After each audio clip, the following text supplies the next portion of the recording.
ازيكم يا شباب، عاملين ايه؟ معاكم نادر سمير. محمد حسن، زمالك حبيبي. وبتروجيت. مم. احنا سيبنا الفرح والبوفيه والله وانت العظيم. حزين على البوفيه. اقسم بربنا لو رجعت ولقيت البوفيه بدأ، والله ما بهزرش يا جماعه، والله مش عشان بتصور ولا الهبل ده كله. والله العظيم اقسم بعزه جلاله الله لو رجعت لقيت البوفيه فتح، انا بزعله. خلص. لا والله بزعله. لا لو فتح في المطلق، لان انا بحب اول واحد اخش اخد الخير، فاهم، في اوله وش بس خلي بالك القفص. الماتش النهارده ليه ايجابيات. يا عم ما بتخرجنيش عن شعوري، انا ماليش دعوه يا عم لا بماتشات. لا لا لا، والله مصطفى اتليست هتحول لي احنا 500 احنا جنيه احنا لسه بيا بس اتعشى براحتي. بس احنا عايزين نبارك لمروان. تمام العريس، نبارك لمروان والنبي يا جماعه. ونبارك لمصطفى ونبارك لمصطفى اخوه، ونبارك لمصطفى شلبي اللي الحمد لله واتطرد. ده من ايجابيات الماتش يا جماعه. والله والحمد لله. اتمنى دي تبقى علامه ان أيوه. هو في اخر ماتش ليه في الدوري السنه دي مع الزمالك اتطرد، فان شاء الله ده طرد. هو طرد يعني بجد. طرد فعليا، يعني بس إن طرد شاء الله. فعليا، من مع احترامنا طبعا الكامل ليه كشخصه، لكن كهو لعيب كوره مش موجود على الوجود. والله يعني حتى فبتمنى الشخص دي عندي عليها بتمنى ان هو يا جماعه بجد بجد الماتش النهارده ده والطرد اللي حصل النهارده ده يبقى طرد فعلي من نادي الزمالك، مش طرد من الماتش ده. بتمناه. ده اول حاجه. احنا اتفرجنا على الماتش فوق واحنا في الفرح على الموبايل وبتاع الكلام انا ده. حاجه مالهاش لازمه، مفيش حاجه كتير. لا لا لا، معلش الزمالك بيلعب حتى لو بيلعب بيلي. لا لا لا لا معلش. لا بس انا يعني انا ركز معايا. ماشي تمام. لا ماتش تمام ركز معايا. الماتش ما فيهوش يعني حاجات تمام. في حاجات اهم. في حاجات، هو كده في حاجات اهم فعلا. بس يعني لا، الزمالك يا جماعه، وسيبنا البوفيه وسيبنا الفرح. ومروان لو عرف هيمسكنا يفشخنا يعني، ومصطفى لا لا لا بس يعني ايه، احنا قلنا نروح نخطف 10 دقايق كده. مفيش حاجه في الماتش. خلاص باينه قوي، الجمهور ما راحش اصلا. ماتش ملهوش اي حاجه، انت مش عايز منه اي حاجه. صح. ايجابياته بجد بقى، بجد هتطلع منه ايجابيات ايه؟ بتكلم بجد والله بتكلم بجد. مش هطلع حاجه برضه يا جماعه. ماتش ودي يا جماعه، ده مفيش جمهور يعني يا جماعه، يعني ما فيهاش حد راح يا جماعه، ده ماتش ودي، ماتش ملوش اي داعي. مدير فني عارف ان هو بعد ماتش الكاس ماشي، لعيبه عارفه انها 90% منهم بعد ماتش الكاس ماشي، فماتش ملوش اي داعي، ماتش ما فيهوش اي ايجابيات ولا فيه اي سلبيات بصراحه. لا اصل تعالى يعني، لا مدرب هيعمل لك تكتيك ولا هيقول لعيب مثلا تالق فيا ده الواد ده نبذه. لا بتروجيت بيلعب. لا لا لا ثواني، لا معلش باشا، كابتن ايشو لا سيبك. لا ايشو كابتن انا الاسامي دي والله العظيم يعني ايشو ميشو بيشو. العيال دي، لا العيال دي انا لا انا يا جماعه، انا شايف البوست والتويته اللي هتكتب تقول لك ايه يا جماعه، والله ايشو ده لعيب جامد، بس عايز نصبر عليه ثقه ونصبر عليه. لا هو مش رز بروح امك يعني، هو يا كابتن ده مش رز، انا مش هستنى يستوي يا كابتن. انا تعبان، انا تعبان وما عنديش يطلع اعاره سنتين يا جماعه. انا ما عنديش لعيب. ثانيه الشيكابالا اللي عنده 80 سنه نزل عمل في ربع ساعه اللي كابتن ايشو وعمله في 75 دقيقه عادي جدا يعني. فلا يا جماعه الماتش ما فيهوش اي حاجه يعني. لا اقدر اقول لك ايجابيات ولا سلبيات، يبقى احنا قاعدين بنضحك على الناس بالظبط. دي حقيقه. ما انا بقى انا بقول لك، انا بقول لك يعني ممكن اللي المفروض يتقال يعني. الايجابيات الوحيده فعلا في الماتش ده لو هنبص طرد شلبي ولا ايه؟ لا بعيدا بقى عن طرد شلبي، ده كده دي ايجابيات طول العمر، دي عداله السماع على راي عبد الله صاحبي. بس لا فعلا انا اتمنى الطرد ده يبقى معاك كاس، بس هو طبعا لا، بس بتمنى ان هو يأثر عشان ما يلعبش. والله بس الفكره ان انت عندك ماتش كمان يوم 1 ولا 31. ماتش مين؟ الماتش الاخير في الدوري هتلاعب فاركو تقريبا. انا لسه ما انت لسه هتلاعب فاركو. لسه ليه ماتش كمان بجد والله. والله لسه اشوف الخرا ده تاني.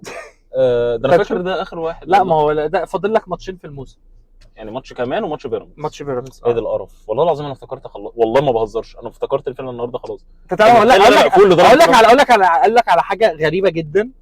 تعرف ان الزمالك خسر والفرق اللي تحتيه كسبت. ايوه كده صح. والفرق اللي فوقيه خسرت. هو الزمالك مش حكايه صح، هو الزمالك مركز ثالث. انا موجود هنا، ما حدش هيقدر. كل حاجه بتتغير. عارف مين بالظبط كده؟ في الدوري الايطالي بقى، مش بقى يعني، معلش يا جماعه، الدوري الايطالي انتر ونابولي بيدبوا في بعض فوق. اتلانتا الثالث، كسبت خسرت اتعادلت، خسرت 11 هي ثالث. الرابع للتاسع تقريبا كلهم بيدبوا في بعض على نقطه، زي البنك الاهلي ومصر. انت فاهم الفكره؟ لا انا فعلا الكابتن ميمي عبد الرازق بيعمل شغل عالي قوي مع المصري. مع هارد لك لو خسروا.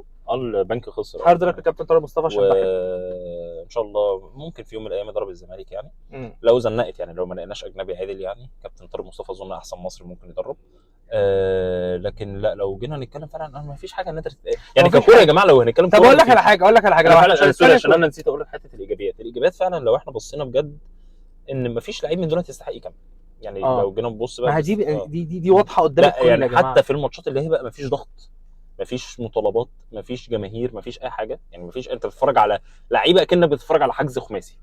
تمام. حتى في الحجز الخماسي دي انا ما عنديش لعيبه احس انها ممكن تلعب حجز خماسي كمان. فانا اتاكدت ان انا الكواليتي اللي عندي دي مفيش كواليتي، يعني انا اسف انا بقول كلمه كواليتي، اللي عندي ده لا يصلح، يعني اللي عندي ده هو انا في نقطه يا جماعه بجد والله كلام بجد.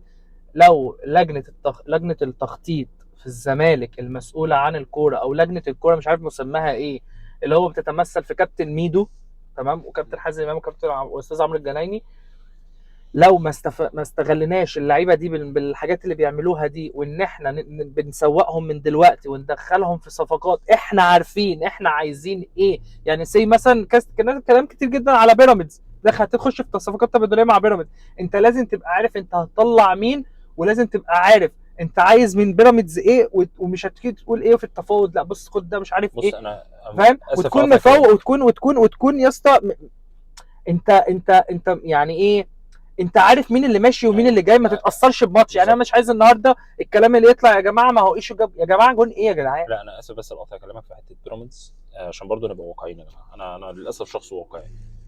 مين لعيب عقلاني هيسيب بيراميدز لو خد الدوري ابطال افريقيا لانها اتعادلت النهارده وهي الاقرب؟ مين عقلاني هيسيب بيراميدز اللي ياخد دوري ابطال افريقيا وهتلعب انتر كونتيننتال وهتلعب كاس عالم للانديه وبياخد فلوسه في ميعادها عشان يجي يلعب في الزمالك تحت ضغط جماهير وما بياخدش فلوس ومش هيشارك في البطولات؟ ما بتتقاسش كده باللي انت بتقوله قوي يا زمالك. بس حاليا انا دلوقتي شايف نادي لا في مجلس اداره، لا في جهاز فني، لا في فلوس بتتاخد، ما فيهوش لعيبه. هسيب فلوس بتتاخد في الميعاد، بطولات مش كده. ما انت معلش عشان جماهير. لا مش حكايه جماهير، مش حكايه جماهير، يعني مش حكايه جماهير، لا مش حكايه جماهير. انا دلوقتي في حاجه سؤال بس، واحده واحده كده بالراحه. انا دلوقتي بيراميدز مطلع مين بره اعاره؟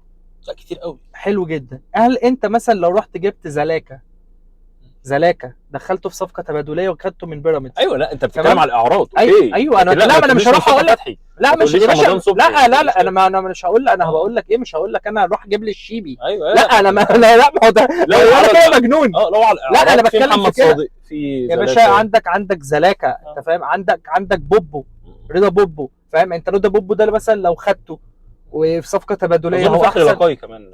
مش يعني انا مش انا بتكلم في حاجات يعني جنرال ماشي يلا عشان انا ماشي. دي حاجه. الحاجه اللي انا بكلمك فيها ان هي حته إن لازم نكون شغالين من دلوقتي يا جماعه بالله عليكم. وفي حاجه غريبه جدا سمعتها، يعني ان اصل كابتن ايمن الرمادي عايز يمشي، وان هو مشي ومش عارف ايه والكلام ده كله. ما هو اللي انا اول نادي في العالم المدير الفني فيه اتصاب. لا سيبك من كده. لا هو يا جماعه هو اساسا ايه الازمه اللي حصلت اللي سمعناها وطلعت اتكدبت تاني يوم؟ هنطلع تاني نسمع حاجات تانية اليومين الجايين يا جماعه. انا بقول لكم اهو، انت فاضل لك تقريبا 12 يوم على فاينل الكاس، تمام؟ هتسمع كل يوم اخبار مختلفه في حته تانية، انت واقع والدنيا بايظه ومش عارف وكل الكلام ده، بس في لدرجه كاس مصر اللي هو ده هم مش عايزينك ياخدوا الزمالك ياخده، فاهم قصدي؟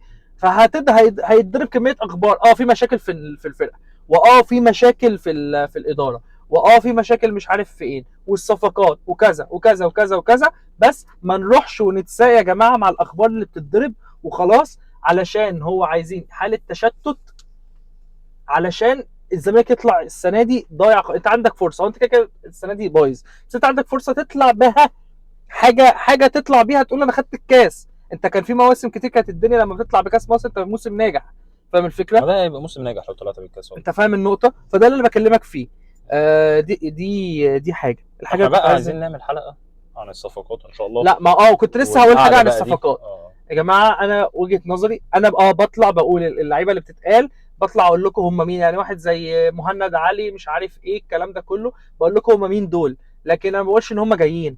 تمام؟ دي حاجه. الحاجه الثانيه اللي انا متاكد منها بنسبه 80 90% يا جماعه، الزمالك مش هيجيب لعيبه اسمه تردد في الاعلام. هي حاجه من حاجتين، يا اما الصفقه فشلت وبعد كده اتعرفت، تمام، يا الصفقه في طريقها للفشل فالوكيل بيضغط على الاداره علشان الجمهور يقدر يخلص. يعني يقول لك ايه مثلا، ده الزمالك هيخلص مع مثلا من الاسماء، فاهم؟ فالناس تقول لك اللي هو مثلا فريد الميلالي مثلا، تمام.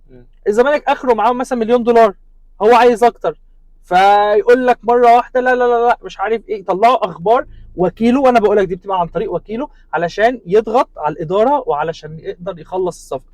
الزمالك مش هيجيب لعيبه يا جماعه اسمها بيتردد في الاعلام، ولو جاب من ده اعرف ان الصفقه كانت خلصانه وبعد كده اسمها نزل. دي حاجه مش ممكن يعني انت عايز البوفيه. انا واكل كميه جمبري اساسا وعايز اعمل حمام بشكل بشع، فاهم انت مدرك يعني، فاهم انا يعني خلاص ما توضحش، محتاج اروح. هنروح دلوقتي. شكرا ليكم، السلام عليكم.